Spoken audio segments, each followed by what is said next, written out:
an arrogant influencer, a struggling Black designer. When their worlds collided backstage, what unfolded on the runway wasn't just fashion. It was Karma dressed in silk. It was a golden afternoon in downtown New York, the kind that turned glass towers into mirrors of sunlight and made even the pavement shimmer. The air pulsed with excitement as photographers shouted names, camera flashes burst like fireworks, and the faint scent of perfume mixed with city dust. All around the grand white tent of ethereal Runway Week, the fashion elite moved like a current, models in shimmering fabrics, stylists clutching garment bags, assistants running breathlessly with headsets pressed to their ears. In the middle of that beautiful chaos stood Lena Brooks, the woman everyone recognized before she even spoke. Her glossy hair caught the light, her heels clicked with precision, and her phone was raised like a crown in her perfectly manicured hand. Every movement was deliberate, practiced, the poise of someone who lived beneath the constant gaze of millions. She glanced at the gold-trimmed invitation in her hand, her red lips curling into a faint smirk. "A new designer?" she murmured, arching an eyebrow. "Amara, who?" Her tone sliced through the buzz of the crowd, light, almost playful, yet heavy with disdain. Around her, the cameras kept flashing. She smiled again, knowing every frame would capture her, the queen of the moment, completely unaware that by sunset, her throne would begin to shake. Backstage, the air was thick with the scent of fabric steam and nervous anticipation. Beneath the hum of sewing machines and muffled chatter, Amara Daniels stood quietly, bent over a shimmering gown, her fingers tracing its final stitches. The hem trembled slightly, not from imperfection, but from her hands, calloused and trembling with a mix of exhaustion and hope. Years of late nights had carved faint lines beneath her eyes, yet in their depth burned a steady, unbreakable fire. She wore no designer label herself, just a simple black dress dusted with thread and chalk.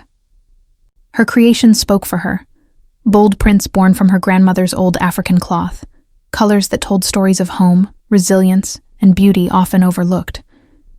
Each piece whispered of history, though few stopped long enough to listen. Outside the curtain, flashes erupted for influencers and socialites. No one called Amara's name. She didn't mind. Not anymore.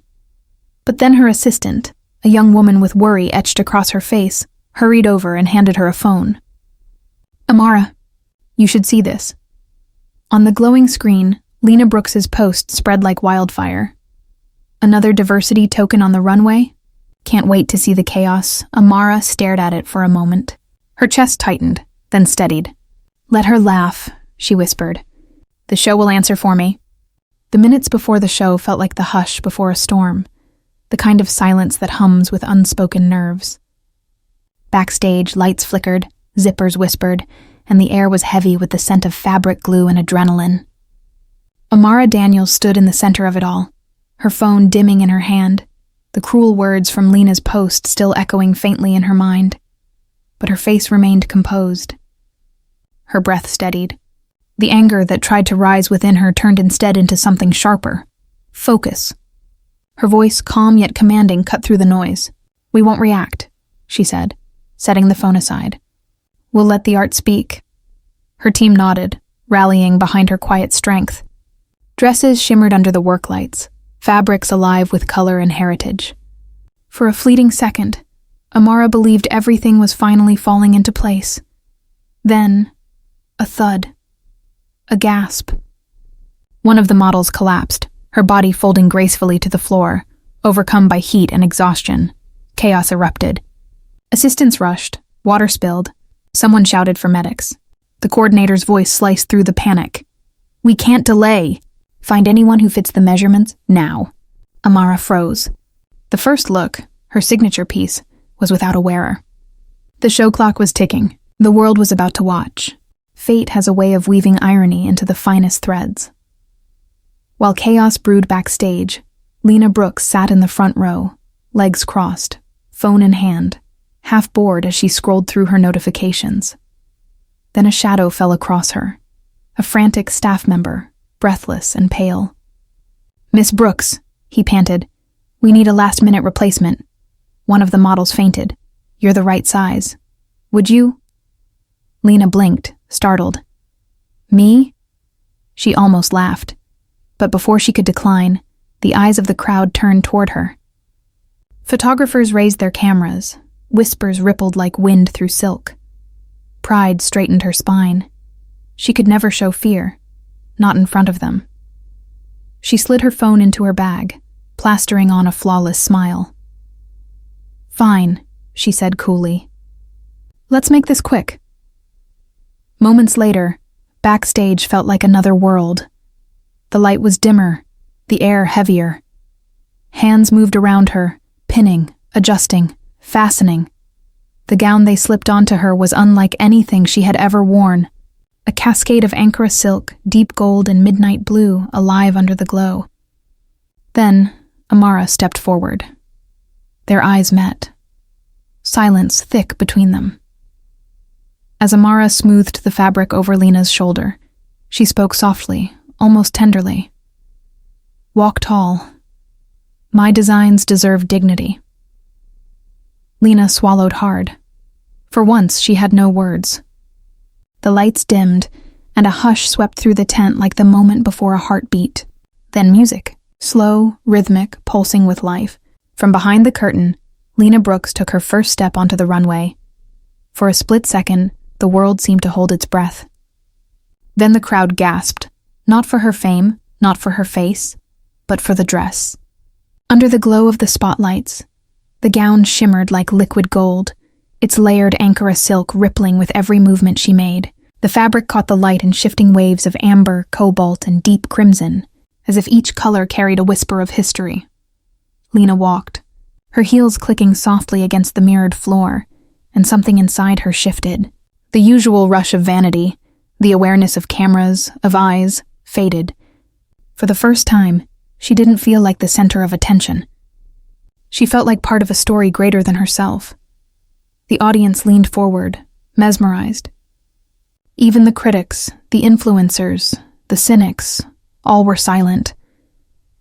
As Lena reached the end of the runway, she turned gracefully. Her gaze found Amara standing in the shadows beyond the stage lights. Their eyes met, no bitterness, no triumph. Just quiet, unshakable strength, and in that silence, Lena understood. She had just walked through someone else's dream. Backstage, after the final applause, the air was thick with the fading echo of music and the rustle of fabric being packed away. Lena Brooks stood alone in front of a mirror, her reflection half lit by the dying stage lights. She slowly unfastened the gown, the silk slipping from her shoulders like a sigh. For the first time, she removed a dress not out of vanity, but reverence. Her phone buzzed endlessly beside her, notifications flashing in a storm of praise. Who designed that masterpiece? "That was the best look of the night. Lena, that gown, unforgettable." But the words felt heavier now. They weren't really about her. She stepped outside into the cool evening air, where the crowd had thinned and the city hummed softly beyond the tent. There, under the glow of streetlights, Amara Daniels stood with her small team, laughter soft, joy quiet but genuine. Lena hesitated, then walked toward her. No camera followed, no audience watched, just two women in the calm after a storm. "I was wrong," Lena said quietly, the words trembling yet sincere.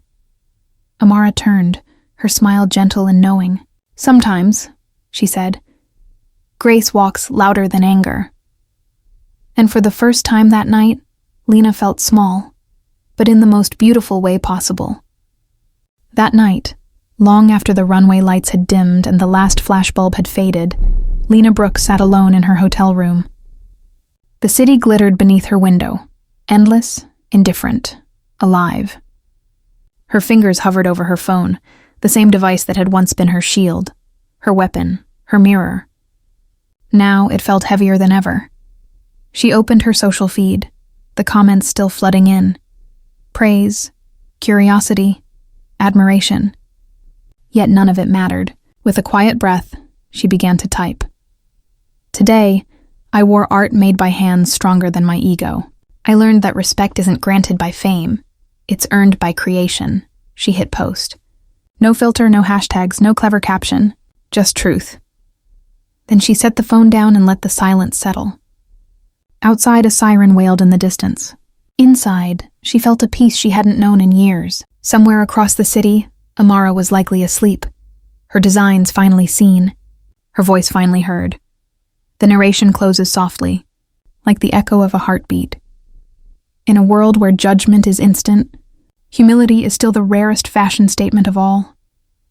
And beneath the noise of a sleepless city, Grace walked quietly, but it walked far. True elegance isn't in how we look down on others. It's in how we choose to rise above pride, prejudice, and pain.